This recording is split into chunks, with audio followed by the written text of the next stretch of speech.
Crónicas de espanto.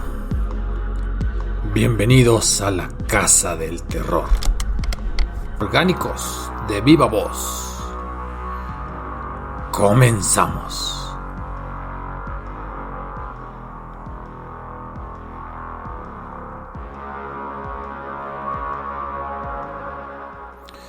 Seguramente si ustedes han escuchado mis comentarios adyacentes a las leyendas conforme las he narrado en estos más de 220 capítulos, algunos se habrán dado cuenta que yo viví 5 años muy felices en Durango. Y viví precisamente en el barrio de Analco, pegadito al centro.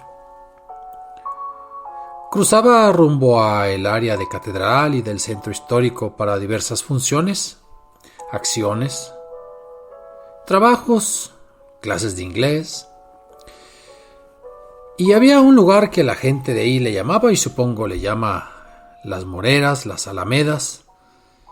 Un lugar muy agradable, prácticamente un pequeño parque, en medio de carriles laterales y carriles principales, de lo que era el Boulevard Dolores del Río. Después, mis amigos duranguenses ya me contaron que eso era una acequia en época colonial y en época porfirista, y que esa acequia primero iba del norte al sur de la ciudad para terminar rumbo al este, y que en ese afán civilizatorio pero al mismo tiempo destructor, al no poderla manejar bien con sus avenidas de agua producto de las lluvias y de otros fenómenos, pues terminaron por taparla o canalizarla. Yo la conocí de esa manera. Pero ahora que recuerdo esos lugares que recorrí durante años a pie, en coche, con amigos, hay una historia que alguna vez me contaron y que dejé de lado y ahora quiero rescatar, y que conecta geográficamente todos estos puntos, pero que también puede conectarnos a todos, dado que es una historia de amor, de traición, de desamor, quizás y de amargura, de la llegada del ferrocarril, de la modernidad, de criminales, del Robin Hood, pero no para los demás, sino para uno mismo, de casarse con quien no puedes y al final no casarse cuando puede. Pero vayamos al contexto. Ya les hablé mucho de los 20 años que me separan de mis vivencias en aquella ciudad. Y si nos remontamos a principios del siglo XX y finales del siglo XIX, ahí, cuando la ciudad de Durango era apenas un núcleo urbano de algunas decenas de cuadras, donde las huertas abundaban porque el espacio también, una familia de apellido Hernández puso su residencia allá donde estaba el santuario de Nuestra Señora de Guadalupe, el barrio conocido como Tepeyac, poquito al sur del Cerro del Mercado, que propició la fundación de la ciudad, dado que el tal Ginés Vázquez del Mercado dijo que eso era un cerro de plata. Así cuentan las leyendas. Y bueno, era un cerro de fierro, diríamos ahora. Pues la familia Hernández llegó, compró una casa que, si bien no era completamente céntrica, era una casa que le permitía tener la zona de asentamiento humano con una gran huerta y lo suficientemente cerca para llegar incluso a pie al área propiamente de la ciudad o incluso a caballo. Y así también él podía conseguir peones, empleados y ayudantes de las comunidades cercanas, a quienes podía pagarles menos que a los que ya eran catrines y que vivían en el centro o bien en la ciudad de Durango. Una de las hijas De las de en medio era Conchita. Guapa, agraciada, bien educada, como la gran mayoría de las familias de clase media alta de aquella época porfirista. Y dentro de los que habían conseguido trabajo estaba una señora que era el ama de llaves. Su hijo, al no haber guarderías en aquel momento, confinado a veces en el cuarto de servicio de varios trabajadores, pero obviamente salía a la huerta, salía a los pasillos, salía a los jardines. De edad parecida a la de Conchita, era Agustín. Así es que, al convivir juntos, en esa época en que el ferrocarril aceleró el movimiento humano y el progreso, y el ferrocarril ya había llegado a Durango y llegaba hasta entrada a la sierra, que ahora conocemos como el Salto. El punto es que fueron creciendo todos los hijos del señor Hernández, entre ellos Conchita, y jugaban entre sí. Y Agustín, el hijo del ama de llaves, quedó prendado de Conchita. Pero no de Conchita niña, sino de aquella Conchita jovencita, señorita, alta, de cuerpo esbelto, de ojos verdes tirando a ámbar. Esa piel dorada que daba la fortuna del mestizaje, y aquel cabello castaño que hacía las veces de un gran aderezo para aquella armonía corporal. Y Agustín, si bien dejó de ser niño, estudió solamente los grados iniciales, hacer cuentas, y se había puesto a estudiar, era un excelente arriero. Por lo tanto, pues ya no se puso a estudiar, y su cuerpo había adquirido la musculatura adecuada para convertirse en un joven agradable. Sí, de tesitura más morena, quemado por el sol de ahí, de los llanos de Durango y pegado a la sierra. Ciertamente muchas señoritas lo miraban a él, pero él no las miraba a ellas, porque realmente solo tenía ojos para Conchita. Y se llevaban con el debido respeto como el hijo de una subordinada y la hija del dueño. Convivían a veces en algunas reuniones, él más bien como invitado discreto, pero platicaban mucho. Así es que en una tarde de verano, cuando las lluvias habían incrementado el agua que corría por el arroyo de aquella acequia, estaban platicando en la huerta. Habían terminado las actividades agrícolas, por lo tanto Agustín y Conchita estaban sentados ahí en una suerte de banco de adobe. El punto es que Conchita no se aguantó las ganas y le comentó: Agustín, estoy enamorada de ti. ¿Es que acaso tú no me amas? Aquella declaración tan abrupta dejó perplejo al muchacho. Se quedó mudo. Contemplaba a Conchita como si fuera una flor que acababa de abrir y que ahora podía disfrutar de su fragancia. Pero él sabía que era un ser inferior para la sociedad de aquella época. Su madre siempre le había dicho: Agustín, trabaja duro, sea austero, nunca trates de sobrepasar a lo que tú estás destinado. Ahora eres un ayudante, el hijo del ama de llaves. Quizás esas reflexiones lo estaban frenando, pero las miradas de la muchacha y la pasión interior que sentía por ella lo estaban empujando a pensar en una boda, ¿por qué no? Pero no tenía dinero, no tenía con qué pagar la dote. Solo tenía un corazón henchido de ganas de pasar el resto de su vida con aquella Conchita. Abrió la boca.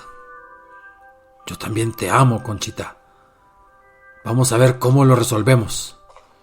Se levantaron y se pusieron a caminar. A partir de aquel momento, las tardes en la huerta de aquella casa de la familia Hernández nunca fueron igual. Se veían a veces de manera abierta, otras tantas de manera furtiva. Se exploraron el uno al otro. Se juraron amor eterno y buscaron de manera conjunta solución a aquel problema que las clases sociales y las necesidades económicas les había proporcionado a tan corta edad.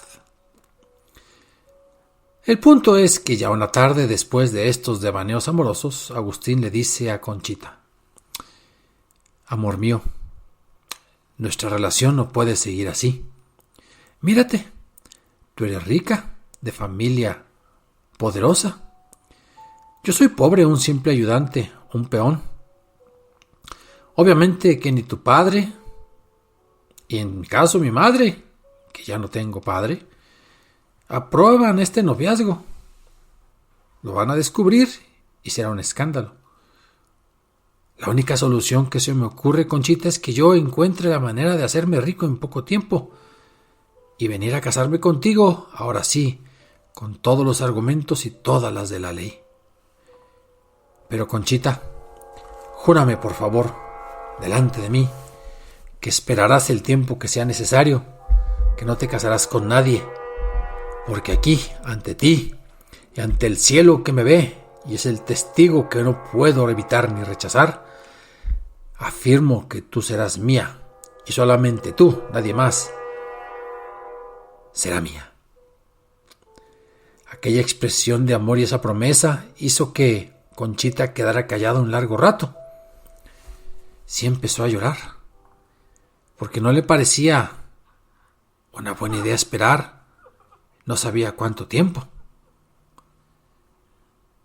Se enjuagó sus lágrimas de sus mejillas, se talló los ojos y le contestó: «Te juro por Dios que también nos escucha, que aquí estaré, que aquí te voy a esperar».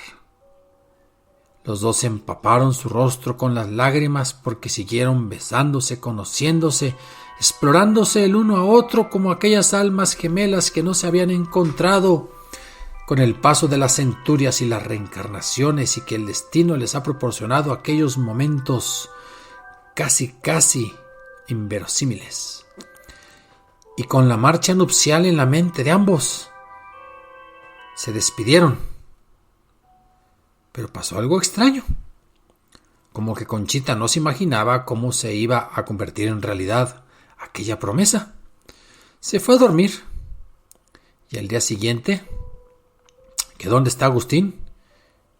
Nadie sabe, pregúntenle a su madre.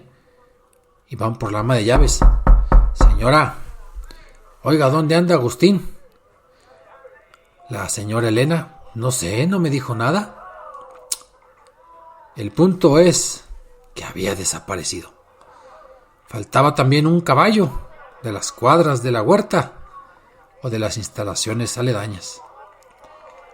La madre, al tener solamente como familia al hijo Agustín que se le había escapado, cayó en cama. El señor Hernández avisó a la policía y comentó que el tal Agustín incluso se había robado un caballo. La gente se enteró, fue la comidilla de la ciudad de Durango en aquella época, se ofreció recompensa por la localización del joven. Desapareció. Nadie lo encontraba. Agustín tenía un plan. Solo él.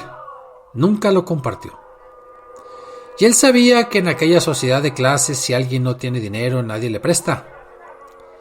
Y si alguien tiene dinero, todas las puertas se le abren para enriquecerse, a veces a causa y a consecuencia de explotar a los más pobres. Y él no pensaba irse a trabajar a las minas de la sierra para quizás enriquecerse con el paso de muchos años, producto de un salario mayor, pero sí pensaba en asaltar algunas de las diligencias que bajaban con el cargamento de plata precisamente de aquellas minas.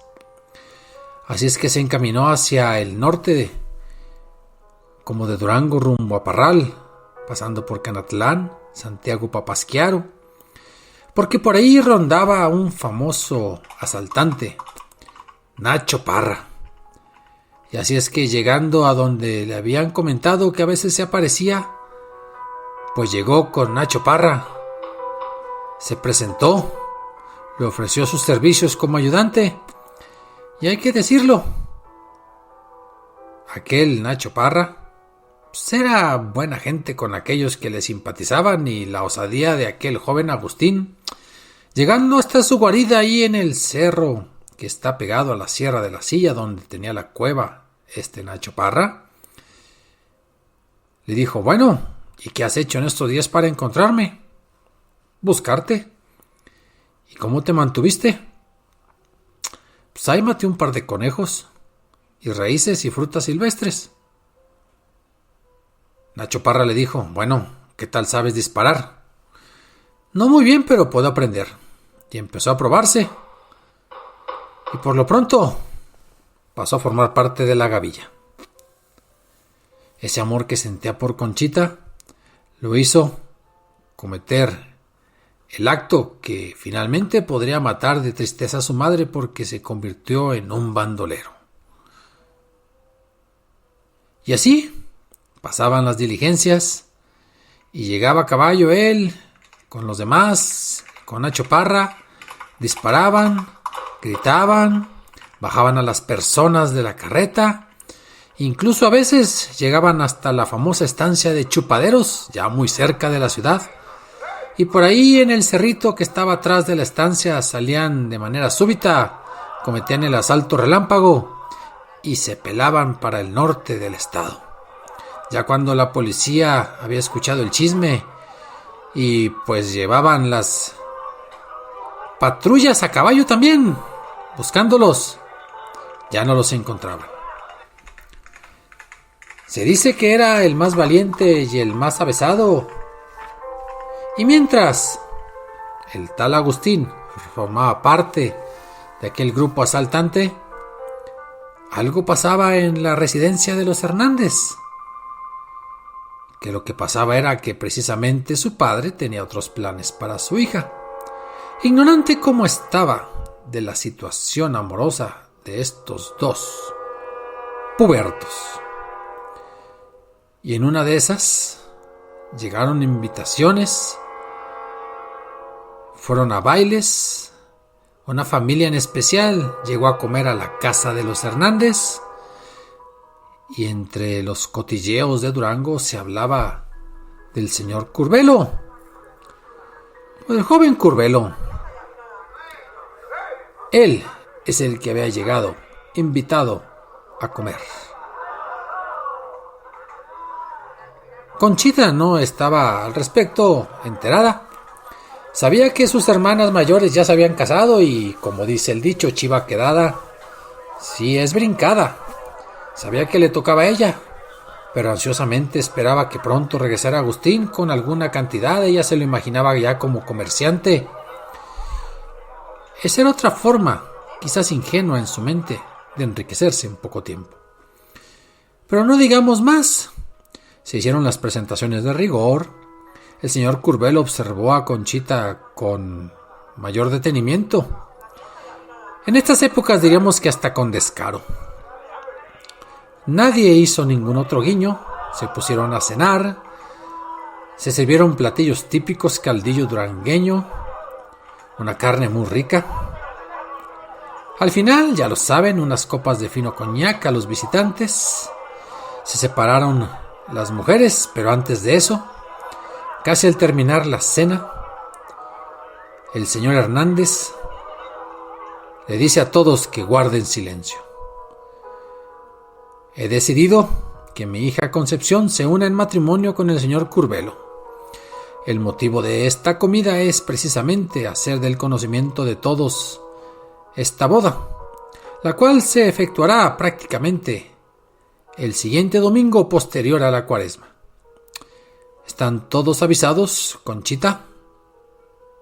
Prepárate para ser la esposa del señor Maclovio Curbelo.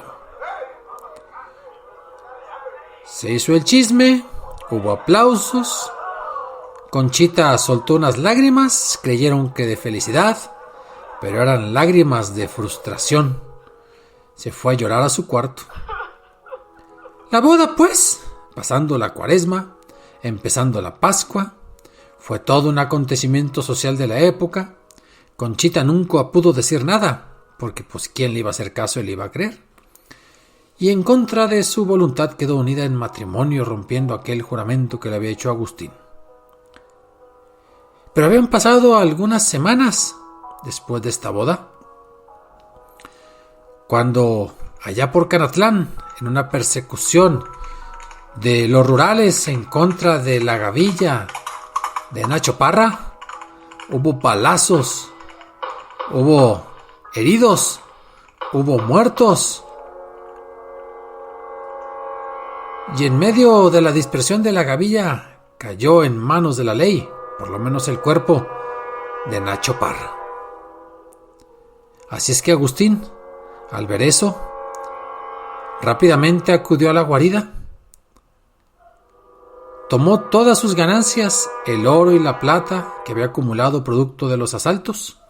Hay que decirlo, no se llevó lo de los demás, que no habían llegado a la cueva porque seguían escondiéndose y a salto de mata. Entonces, lo primero que hizo fue evitar los caminos que antes seguía y dar una suerte de rodeo. También Torreón era una ciudad creciente y que tenía tiendas de ropa, tiendas de insumos. Así es que con ese pequeño tesoro y su escala, si se podía decir en Torreón, compró vestimenta adecuada para su nueva condición. Compró también el boleto del tren y buscó instalarse en Durango en una casa del centro. Así es que, montado en el tren que llevaba de Torreón a Durango, llegó lleno de ilusiones esperando encontrarse a Concepción, todavía virgen. Así es que adquirió una casa precisamente ahí por lo que hoy es la calle Independencia. La equipó con los muebles más caros que pudo conseguir. Consiguió también su mayordomo, su ayudante principal. Sabía que su madre ya había muerto por la tristeza, por la desesperación. Y compró vestimenta negra, que sonaría un poco contradictoria para el clima del lugar, ya que estábamos en pleno verano. Investigó, caminó hacia donde estaba la finca de la familia Hernández, pero empezó a preguntar a los tenderos de los alrededores y se enteró con mucha tristeza de aquello que nosotros ya sabemos, que precisamente Conchita ya no era de él. Conchita se había casado con un tal Maclovio Curvelo, que bebían, que comían y dormían ahí en la casa de los Hernández, que igual sería cuestión de meses, quizás de un año, que se fueran a su propia casa. Pero mientras tanto, la tristeza inflamó el corazón de Agustín. Se pasó días completamente triste en su casa. Ya sabía disparar. Por su mente pasó la venganza. Pero no, la tristeza era más fuerte. Le dijo a sus sirvientes que no lo molestaran, se encerró en su alcoba. Ahí tenía sus riquezas. Y por las noches, justo cuando el sol empezaba a meterse, se vestía todo de negro. Compró un bastón y lo utilizaba. Se ponía bombín también. Salía a caminar por la ciudad.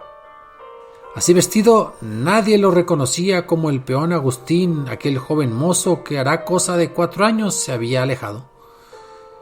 Y siempre caminaba por la vía del ferrocarril hasta el puente negro que cruzaba la acequia. Eran los linderos de la ciudad y el inicio de las casas con las huertas donde precisamente todavía vivía la familia Hernández. La gente se familiarizó con aquella silueta que por las noches caminaba ahí por el puente y por las vías, y decían, ¿qué novedades hay? Y se contaban, pues nada, otra vez ahí está ese curro cruzando el puente negro. Y pasaron los años, más de un año, y aquel hombre gastaba solamente en su alimentación, gastaba solo en el mantenimiento, pedía completamente discreción a sus empleados de su gran casón en el centro. Y pasaron, pues, casi 2 años. La gente estaba asombrada con la llegada del cometa Halley a esta parte de nuestro sistema solar.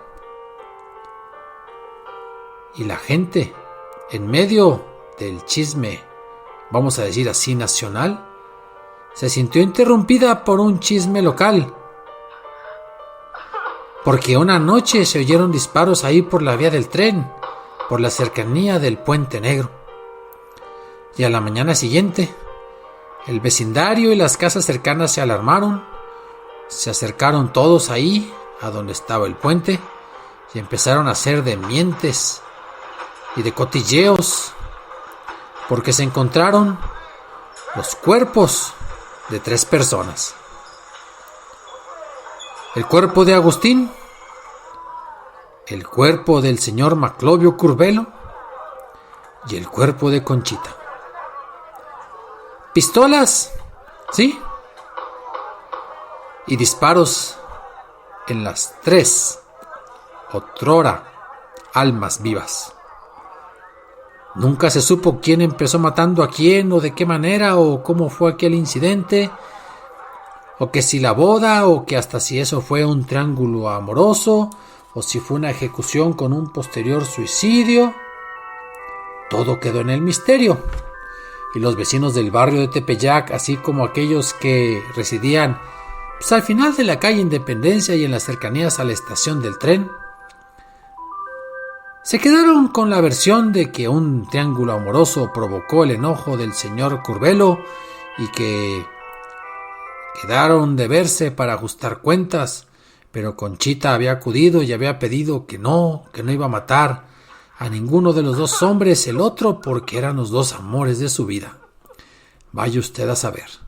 El punto es que pasó el chisme, la gente lo dejó de comentar, y hay algunos que ya llegada la noche y sobre todo en estas fechas de primavera e inicio de verano, van y caminan por donde antes estaba el Puente Negro, que ahora son calles completamente pavimentadas, ligeramente desniveladas, y aseguran que por ahí se sigue viendo la silueta de un hombre muy bien vestido, muy curro, que cruza donde antes estaba el Puente Negro. Escriban, opinen, asientan, disientan, crónicasdeespanto0@gmail.com. Gracias por escucharme. En cuestión de 3 semanas vamos a cumplir 4 años ininterrumpidos. Ningún domingo hemos parado. Gracias por su preferencia y por sus recomendaciones. Y aquí estaremos mientras la afición por este tipo de relatos me lo permita y el agrado de ustedes, amigos escuchas, siga de parte de estos archivos sonoros. Crónicas de espanto. Relatos humanos, orgánicos, artesanales. ¿Reales? Usted tiene la mejor opinión.